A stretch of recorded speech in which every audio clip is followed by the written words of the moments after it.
sequence of moods. And it starts with reverence. So, yeah, let me just keep an eye on time, because I want to read you some of the verses actually and see what you make of them. So yeah, I find that a little bit interesting. Reverence. Reverence is for something outside of us. Why is it that we start with reverence in order to get in contact with our potential? Well, a little example from my life. A few weeks ago, a friend, I was really moved by how her friend had interacted with another friend. Very, very tricky kind of communication. It was actually about Insulate Britain and how to sort of both question them and respect, honour the extent to which they put themselves out. Really, really tricky sort of balance to get. But I was really moved actually and admiring of how this friend had done that. A few days later, I found myself doing the same thing. And that's sort of what it's like. That's what reverence is like. We get in contact with qualities. And again, it solves this problem of how we get in the way of ourselves. Yeah, we're too sort of self-focused, self-preoccupied for our own good. You know, we're thinking, oh, I couldn't do that, and or whatever it is. If we just admire and reverence something outside of ourselves, it takes us out of that sort of narrow, confining self-concern, which just covers over our potential. So reverence, we start to get into contact. You can see how it's a starting point. Do you see what I'm getting at? It gets us beyond what gets in the way of our potential by looking out to others. But it puts us in contact with qualities, with actually what we love, which is our potential. So, yeah, reverence. One thing to say about reverence, to me, it just sounds like a kind of stuff. It's when I first came along, a stuffy old word that probably only happened in the Victorian era. Now, what I've come to discover is reverence is natural. I think that's a really, really important point. That's what the Buddha says to us.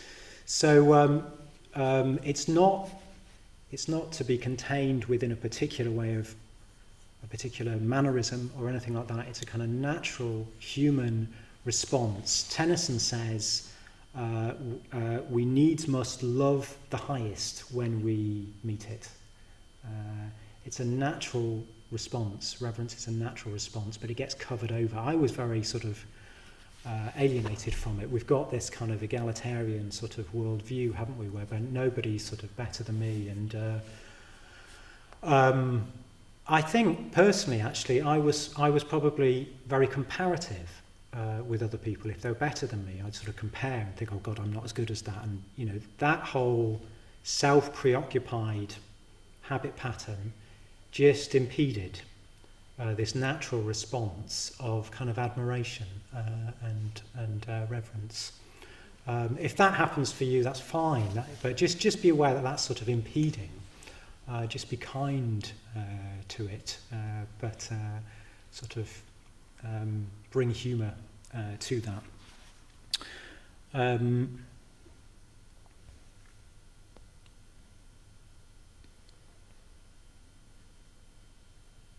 I think perhaps one of the other factors is just fear of manipulation. We fear if we revere someone, we might be taken advantage of. Which I think is an important consideration. What Subhuti, member of our order, said, which I found very, very helpful, is that if we place reverence in what can take it, we place reverence in the highest, then we can revere appropriately, we can admire appropriately. If we don't have a true, a valid sort of object of reverence in our life, our admiration will be misplaced. Very, very interesting thought. I've found that to be true myself. Okay, so in this ritual, there are two stages.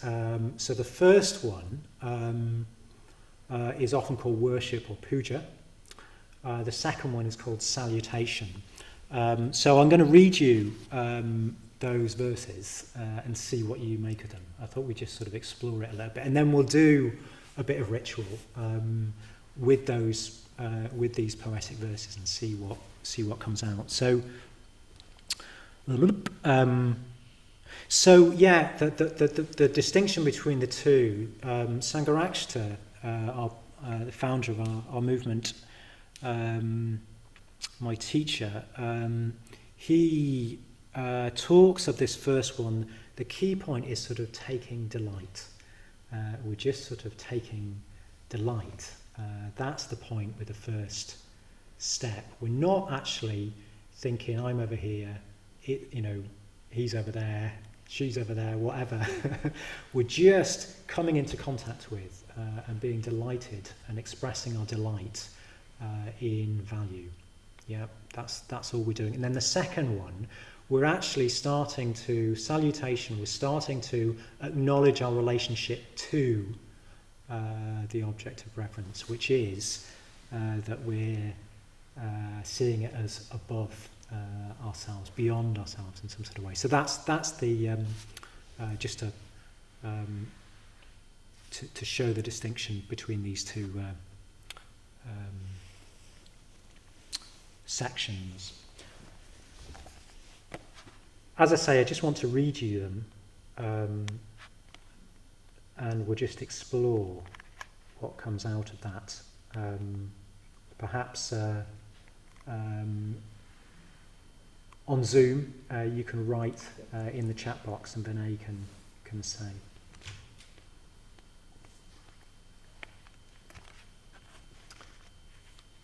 Are you ready? Okay, into the deep.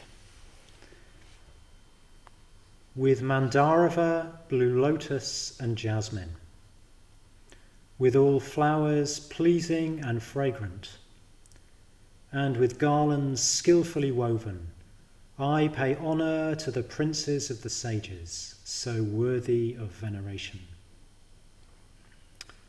I envelop them in clouds of incense, sweet and penetrating. I make them offerings of food, hard and soft, and pleasing kinds of liquids to drink. I offer them lamps encrusted with jewels, festooned with golden lotus. On the pavings, sprinkled with perfume, I scatter handfuls of beautiful flowers.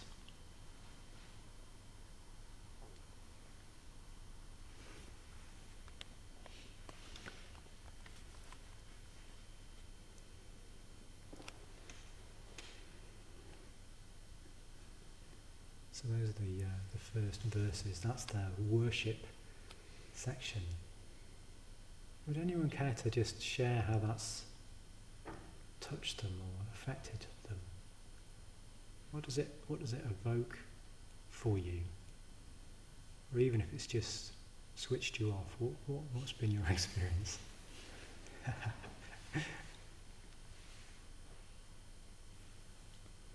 I'm feeling kind of lifted, hopeful and happy. It's expansive.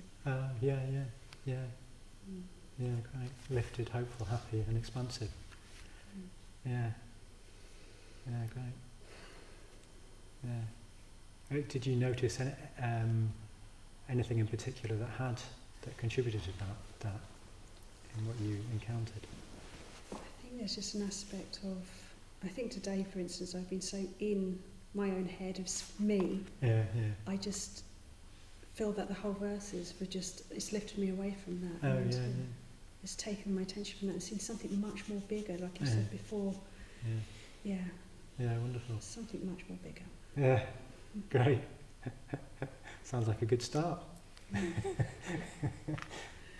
Lift off, indeed. Anyone else? It evokes beauty, doesn't it? Yeah, indeed. Say that again. It evokes beauty. Yeah. What I like as well is that they're the traditional offerings for the guest, aren't they? Oh, Too? yeah. In ancient India, you'd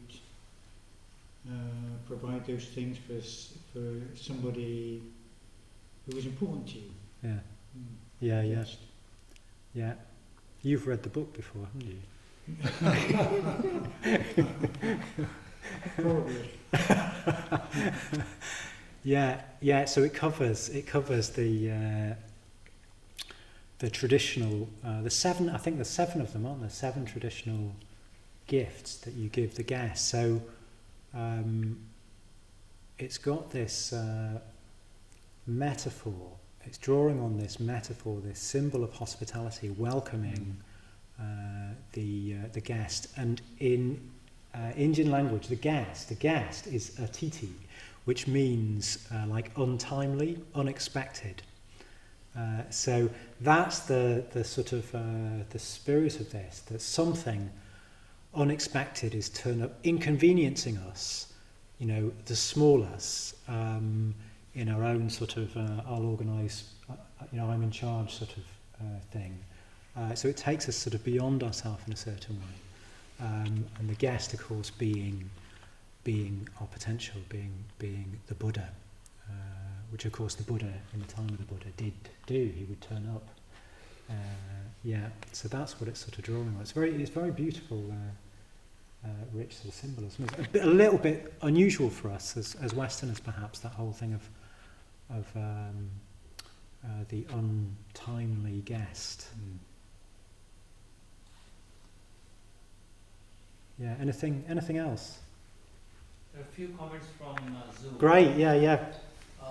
Catherine said warmth and joy. And Angie is saying it evokes the vision of India, vibrant and beautiful, uplifting. Wonderful. Yeah. And Peter is saying beautiful colors and scent, a rich experience. Yeah.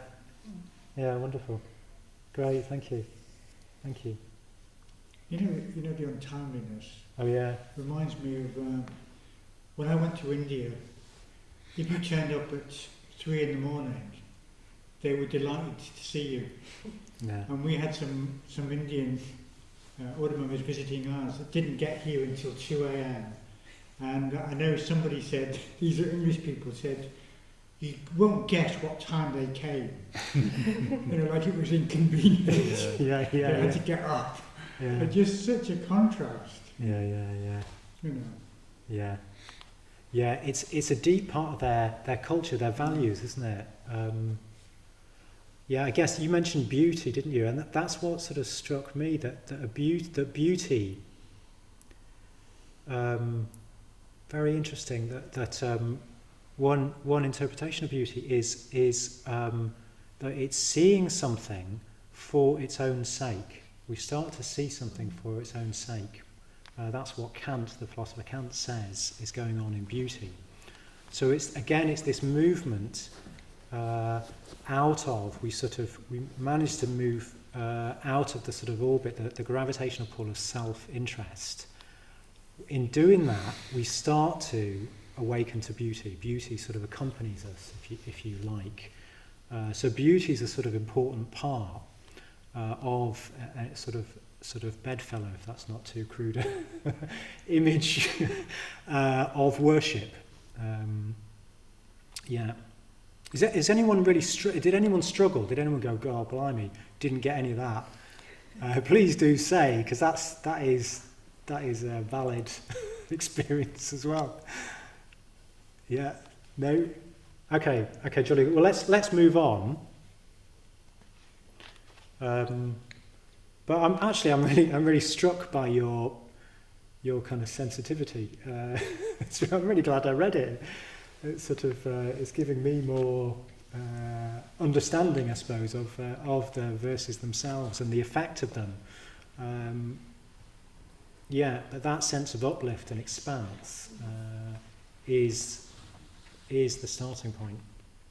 And then it goes into salutation.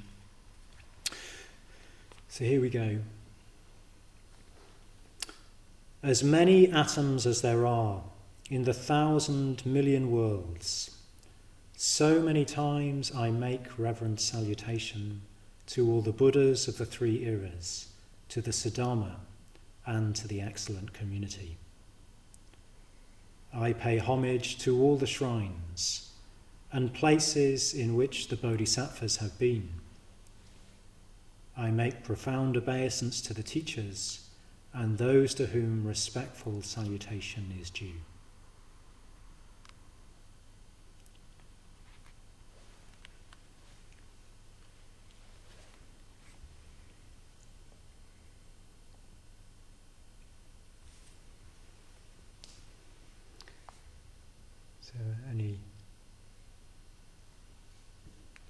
There seems to be a very kind of unrestrained, kind of abundant response to the thing that you value most. You're not sort of holding anything back. Wow, yeah. Yeah, it's incredibly full, isn't it? As many atoms as there are in the 1,000 million worlds. Yikes! Quite a few. Yeah. Any other? Thank you, Stephen. I think I can have 2 responses to as many atoms as there are in 1,000 million worlds. So many times will I make reverent obeisance. It's like this extraordinary, huge, beautiful vision, and I can feel very daunted by it at the same time. That's a lot of prostrate. Yeah, I know what you mean. Yeah, sometimes this is it's cultural as well, isn't it? You know, the Indian culture sort of goes in for hyperbole in this sort of way. Sangha also wrote a much more down-to-earth puja that just goes, we reverence the Buddha, the perfectly enlightened one, the shower of the way. Boom, we reverence the Dharma, the teaching of the Buddha, which leads from darkness to light. We reverence the Sangha, the fellowship of the Buddha's disciples that inspires and guides. It's quite different in spirit, isn't it? It was composed for our Finnish Sangha, who said they couldn't, you can't do that, it's just not possible to do that. To do the Indian, flowery kind of poetic version, yeah. Yeah. Anything else in this? Hey. Like a feeling of expanse, of possibility. Yeah, great. Yeah, great. Absolutely, yeah. Yeah, that's really good. It's also, along with expanse, there's also a feeling of intimacy, I think.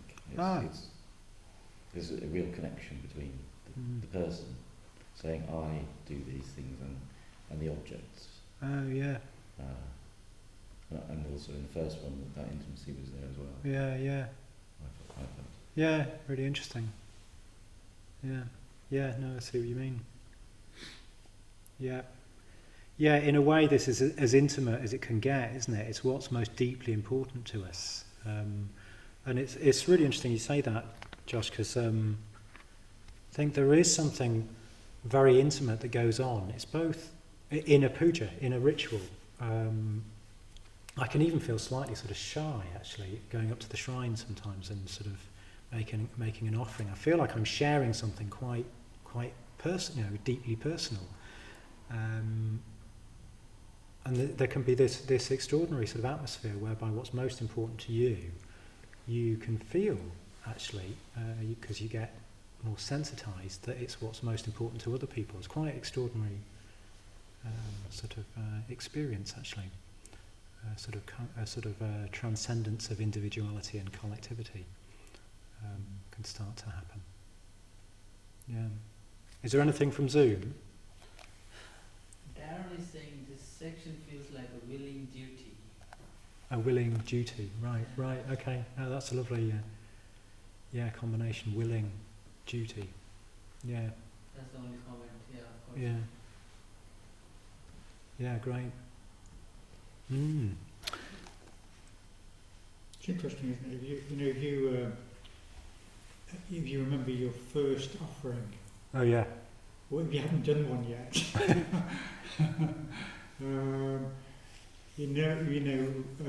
Getting a sense of what it's like sometimes to want to go up and make that first offering and the tension. Yeah.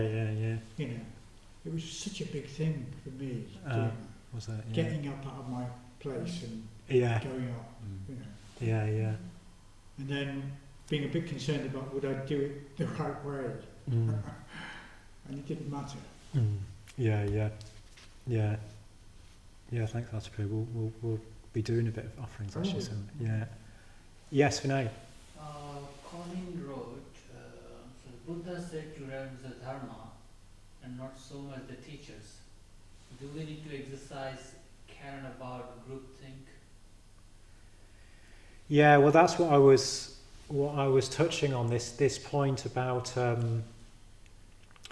if we apportion our reverence appropriately, if we give reverence to where reverence is due, and in Buddhism that is the three jewels, the Buddha, the Dharma and the Sangha. If we can do that, place our reverence there, then we're much more able to apportion reverence or admiration appropriately to individuals. I certainly find that's the case in my life. I can see that people are definitely more spiritually developed than me, and they're still human. They still have failings, and that is not a problem. That's not a contradiction. Because I sort of almost see through them, if you see what I mean. My gaze kind of looks up beyond them to the three jewels, to the Buddha and the Dharma and the Sangha. Yeah, so important question. Thank you, Colin. Yeah. So I wonder if because the point about worship, I think in a way sort of gazing. I mean, you can look at the shrine and sort of not connect with it. Actually, you have encountered qualities that inspire you, that you look up to, that you admire. Here at the Buddha Centre, to greater or lesser extent, sort of manifesting in people. But then the shrine you kind of haven't as yet connected with. So what I thought we could do, actually, just to start off with, is let's just get into groups and just talk about what qualities do you have sort of moved you here at the centre. You don't necessarily need to say who it was, but what are the qualities? Because generally we see qualities that are important to us, actually. So what is it that you have encountered? So I thought maybe let's just do this for 5 minutes. Actually, we'll just get into to groups and just say what they are. So if you just